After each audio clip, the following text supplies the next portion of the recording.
વિધિવત રીતે આપણે વેલકમ નવરાત્રી માં જગદંબાનો આપણે એને આવકારી રહ્યા છીએ, એમનું સ્વાગત કરી રહ્યા છીએ।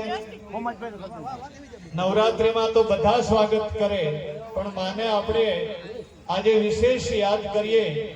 મંગલ ધામમાં એમની મંગલ પધરામણી થાય એટલે આપણે એને ભલે પધાર્યા જગદંબા આપ પધારો એવા ભાવ સાથે આવો। આપણે થોડી જ વારમાં મહેમાનોના કરકમલોથી વિધિવત રીતે આપણા આજના વેલકમ નવરાત્રી મહોત્સવનો દીપ પ્રજ્વલિત કરી મંગલ આરતી થશે ને ત્યાર પછી આપણા આજનો ખેલૈયાઓ માટેનો રાઉન્ડ શરૂ થશે।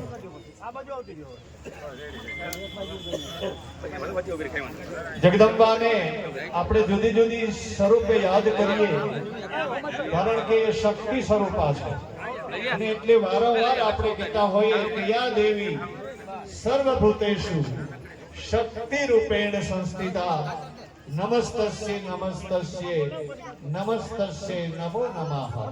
એવી મંગલકારીની જગદંબાના 9 સ્વરૂપો, એ 9 સ્વરૂપો એટલે 9 દુર્ગાઓ। રોજે રોજ મહિષાસુરને મારવા માટે